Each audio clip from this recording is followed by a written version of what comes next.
மக்கள் அனைவருக்கும் வணக்கம். நம்ம வாழ்க்கையில் பணம் இல்லைன்னா எதுவுமே இல்லைங்க. சம்பளம் வந்த உடனே கையில் தங்குறதே இல்லை. இதனால் நம்மளுக்கு கடன், சிக்கல், திடீர் செலவு இது எல்லாமே நம்மளை துரத்திக்கிட்டே இருக்குது. ஆனால் நம்ம முன்னோர்கள் சொல்லி வைத்த சில இயற்கை வழிமுறைகள், மூலிகை ரகசியங்கள் உங்கள் வாழ்க்கையை செல்வம் நிரம்பியதாக மாற்றக்கூடும். அப்படிப்பட்ட ஒரு அற்புதமான ரகசியம்தான் குப்பை மேனி வேறு வழிபாடு. இந்த வீடியோவை முடிவு வரையும் பாருங்க. உங்கள் வாழ்க்கையை மாற்றக்கூடிய ரகசியங்களை நீங்கள் தெரிஞ்சுக்கிறங்க.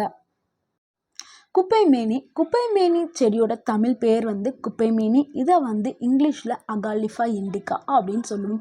இது கிராமங்களில், ரோடு சைடுகளில், நம்ம வீட்டு ஓரங்களில் சும்மா கிடக்கக்கூடிய எல்லா இடங்கள்லையுமே மழை பெஞ்ச உடனே எளிதாக வளரக்கூடிய ஒரு செடி தாங்க இந்த குப்பைமேனி. இது பார்க்குறதுக்கு நல்ல பச்சை பசேர்னு இலைகளை கொண்டு இருக்கும். சின்னதாக பூக்கள் பூக்கும். சாதாரண கீரை மாதிரி தான் நம்மளுக்கு தெரியும். ஆனால் இது அதிசய சக்திகளை கொண்ட ஒரு செடிங்க. மருத்துவமும் ஆன்மீகம் ரெண்டும் பயனளிக்கக்கூடிய ஒரு அற்புதமான செடி தாங்க இந்த செடி. இதனுடைய மருத்துவ ரகசியங்களை பார்க்கலாம். இது இருமல், சளி, ஆஸ்துமா இது எல்லாத்தையுமே சரி பண்ணக்கூடிய தன்மை கொண்டது. இந்த இலையுடைய சாறுடன் நம்ம தேன் கலந்து நம்ம குடிச்சிட்டு வந்தோம்னா நம்மளுக்கு இருமல், சளி, ஆஸ்துமா இது எல்லாமே சரியாகிடும்.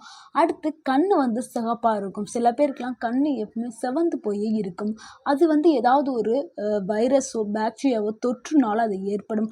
அந்த தொற்றுகள் எல்லாத்தையுமே சரி பண்ணக்கூடியது இந்த இலையுடைய சாறுகள். இந்த இலையுடைய சாறை நம்ம எடுத்து கண்ணில் நம்ம சொட்டு விட்டோம்னா நம்ம கண்ணில் உள்ள அந்த சிவப்பு நிறம் மாறி நம்ம கண்ணை ஒரு பளபளக்கக்கூடிய தன்மையை அதுக்கு கொடுக்கும். அடுத்து புண்கள், தோல்மைகள், நம்மளுக்கு அரிப்பு, சில பேருக்குலாம் அப்படியே அங்கே கழுத்து, கை, கால் எல்லா இடங்கள்லையுமே அக்கல்கள் எல்லாம் அரிக்க ஆரம்பிக்கும். அதாவது சொறி சிரங்கு அந்த மாதிரிலாம் வரும். இந்த மாதிரி வரும்பொழுது இதனுடைய இலைகளுடைய விழுதுகளை நம்ம அரைச்சு அந்த இடங்கள்ல நம்ம தடவுனாவே அங்கே உள்ள சொறி சிரங்காக இருக்கட்டும், புண்களாக இருக்கட்டும் எல்லாமே விரைவில் சரியாக செய்யும்.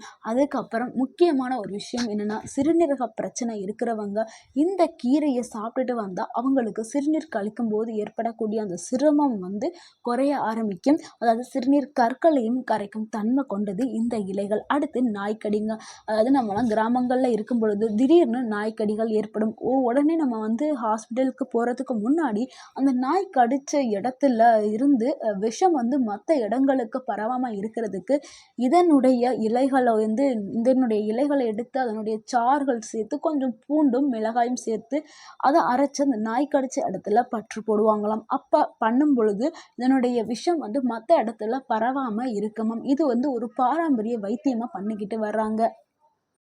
குப்பைமேனி வேரோடைய ஆன்மீக ரகசியத்தை பார்க்கலாம். இந்த கீரையோட வேர்கள் தான் செல்வத்தை ஈர்க்கக்கூடிய சக்தி கொண்டது என்று பழைய சித்தர்கள் கூறுகிறார்களாம். அதாவது இந்த வேர் பண வரவையும் தன வரவையும் இழுத்து நம்ம வீட்டுக்கு கொடுக்கக்கூடியதான் இந்த வேர். அதே மாதிரி நம்ம வீட்டில் ஏதாவது வாஸ்து தோஷங்கள் இருந்தால் அதையும் நீக்கி தருமாம். வீட்டில் இந்த வேரை வச்சாவே நம்மளுக்கு தீய ஆவி, எதிர்மறையான சக்திகள் எதுவுமே நம்மளை நெருங்க விடாமல் பாதுகாக்கக்கூடிய தன்மை இந்த வேருக்கு இருக்குதாம். பணம் தங்காமல் போவது, செலவு அதிகமாக ஆகிறது, இது எல்லா செலவாகக்கூடிய அனைத்து செலவுகளையுமே குறைக்கக்கூடிய தன்மை கொண்டதாம். அதாவது நம்ம வியாபாரத்தில் இந்த வேரை வச்சு நம்ம வழிபட்டுட்டு வந்தோம்னா நம்மளுக்கு வாடிக்கையாளர்களுடைய கூட்டம் அதிகரிக்க செய்யுமா. அதனால் பிஸ்னஸ் பண்ணுறவங்க எல்லாருமே அவங்க கடையில் இந்த வேரை வச்சு வழிபட்டுட்டு வர்றது ரொம்ப நல்லதுன்னு சொல்கிறாங்க. வழிபாடு எப்படி செய்கிறதுங்கிறத பார்க்கலாம். அதாவது இதுக்கு வழிபாடு செய்கிறதுக்கு சரியான நாட்கள் என்ன, வெள்ளிக்கிழமை அன்னைக்கு செய்யலாம், அமாவாசை அன்னைக்கு செய்யலாம், பௌர்ணமிகளையும் செய்யலாம். சரியான நேரம் பார்க்கும்போது காலையில் 6 முதல் 8 மணி வரைக்கும் நம்ம செய்யலாம். அதாவது வெள்ளிக்கிழமை அமாவாசை நாட்களில் நீங்கள் காலையில் செய்யுங்க. அதாவது பௌர்ணமியில் சாயந்தரத்துக்கு மேலே சந்திரன் வந்ததுக்கப்புறம், சந்திர தரிசனம் ஆனதுக்கு அப்புறம் செய்கிறது நம்மளுக்கு சிறப்புதலான ஒரு கூடுதலை கொடுக்கும். இந்த வேரை எப்படி வந்து எடுத்து எப்படி வழிபடுத்தணுங்கிறத பார்க்கலாம். அதாவது இந்த வேரை எடுத்து சிவப்பு துணியில் வச்சு கட்டி வச்சிடணும். இதை வந்து வீட்டுக்கு வடகிழக்கு மூலையில் வச்சு தீபத்தை ஏற்றணும். இதுக்கு கற்பூரம் தூபம் ஏற்றி வழிபாடு செய்யுங்க. அப்போது வந்து ஓம் லக்ஷ்மியே நம அப்படின்னு சொல்லிட்டு 108 முறை வந்து ஜெபிங்க. வியாபாரத்தில் கேஸ்ட் பெட்டி வச்சுருப்போம்ல, அங்கே வந்து இந்த வேரை வைங்க. இல்லைன்னா பணப்பை ஒன்று வச்சுருப்போம்ல, அந்த பணப்பையில் சிறிய துண்டு, அதாவது சிறிய வேர் துண்டை வந்து அதில் வச்சிங்கன்னா உங்களுக்கு செலவும் குறையும், அதாவது பணமும் அதிகரிக்க செய்யும். இது வந்து பணத்தையும் தனத்தையும் அதிகரிக்க செய்யக்கூடிய ஒரு வேர் அல்லவா. ஸோ வந்து உங்களுக்கு பண வரவை ஈர்த்து கொடுக்கும். லக்ஷ்மி கடாட்சம் உங்களுக்கு வந்துக்கிட்டே இருக்கும். அப்படி உள்ள வேர் தான் இந்த வேர். நம்ம மக்களுடைய நம்பிக்கைகள் என்னென்னா, குழந்தைகளுக்கு வந்து தாயத்தா கட்டினா கண் திருஷ்டி விலகும் அப்படின்னு சொல்லுவாங்க. வீட்டில் வச்சா சண்டை பிரச்சனை எல்லாமே குறைஞ்சு அமைதியை ஏற்படுத்துமா. சிலர் இதை வந்து கதவு, அதாவது நம்மளுடைய டோர் இருக்குல்ல, டோருக்கு அருகில் கட்டி தொங்க விடுவாங்களாம். பௌர்ணமி வழிபாடு ஏன் சிறப்பு அப்படின்னு நம்ம சொல்கிறோம்னா, அதுவும் முக்கியமாக இப்போ இந்த ஆவணி மாதத்தில் வரக்கூடிய இந்த ஞாயிற்றுக்கிழமையில் வரக்கூடிய அந்த பௌர்ணமி அன்னைக்கு நீங்கள் இந்த வழிபாடு செஞ்சீங்கன்னா கண்டிப்பாக உங்களுக்கு வெற்றி வந்து சேரும். அதாவது பௌர்ணமி நாளையில் தான் சந்திரனுடைய சக்தி உச்சத்தில் இருக்கும். சந்திரன் ஈக்குவல் டு மன அமைதி, பலம், பணம் நிலைத்திருத்தல். ஓகேவா. அதாவது பௌர்ணமியில் மாலையில் நம்ம வழிபாடு செய்தோம்னா நல்ல மனசு தெளிவாகி நம்மளுடைய ஆசைகள் எல்லாமே விரைவில் நிறைவேற்றப்படுமாம். அதனால தான் சித்தர்கள் முனிவர்கள் வந்து பௌர்ணமி நாளை வந்து ஆரோக்கியத்திற்கும் செல்வத்துக்கும் உகந்த நாள் அப்படின்னு சொல்கிறாங்க. ஸோ பௌர்ணமி அன்னைக்கு நம்ம இந்த வேரை நம்ம வழிபட்டுட்டு வந்தோம்னா நம்மளுக்கு விரைவாகவே பணம் வந்து பெருக ஆரம்பிக்கும். அதாவது அமாவாசை அன்னைக்கு நம்ம செஞ்சோம்னா அதாவது நம்மளுக்கு வரக்கூடிய தடைகள் அனைத்தையும் உடைத்தெரியுமாம். ஸோ வந்து 2 நாளுமே நல்ல நாள். பௌர்ணமி நம்மளுக்கு இன்னமான கூடுதலான சிறப்பை கொடுக்கும். பௌர்ணமி அன்னைக்கு வந்து இந்த வேரை வச்சு பூஜை செய்யக்கூடிய நேரம் என்னென்னா, மாலையில் வந்து 6:30லேருந்து 8 மணி வரைக்கும் நீங்கள் பூஜை செய்யலாம்.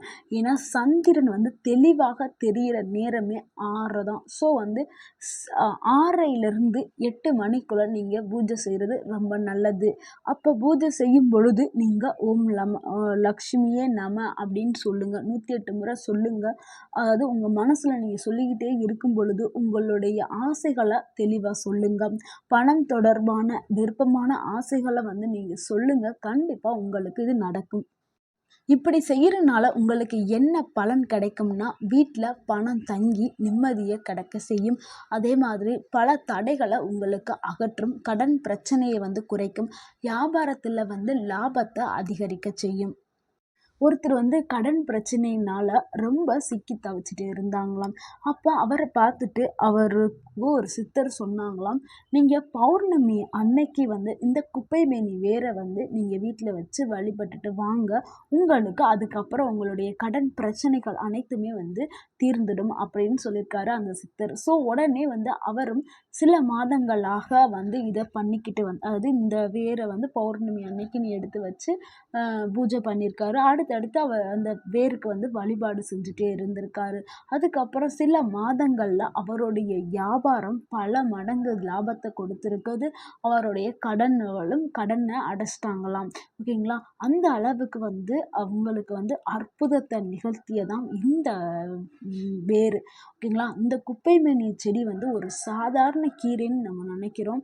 அதாவது ஒரு குப்பையில் கிடைக்கக்கூடிய ஒரு கீரை அப்படின்னு நினைக்கிறோம். ஆனால் இது மருத்துவமும் ஆன்மீகம் சேர்ந்த ஒரு அற்புதமான இயற்கை கொடுத்து நம்மளுக்கு ஒரு வரம் தாங்க இந்த செடி. குறிப்பாக பௌர்ணமி நாளில் வழிபட்டால் உங்கள் வாழ்க்கை வந்து செல்வம் நிரம்பியதாக மாறும். நம்பிக்கை வச்சு செஞ்சு பாருங்க. மாற்றத்தை நீங்களே உணர்வீங்க. கண்டிப்பாக நம்பிக்கையோடு செய்யுங்க. கண்டிப்பாக உங்களுக்கு வெற்றி வந்து அடையும். ஸோ இந்த வீடியோ உங்களுக்கு பயனுள்ளதாக இருந்தால் பிடிச்சிருந்துச்சுன்னா லைக் பண்ணுங்கள், ஷேர் பண்ணுங்கள். மறக்காமல் எங்கள் சேனலை சப்ஸ்கிரைப் பண்ணுங்கள். தேங்க்யூ ஃபார் வாட்சிங்.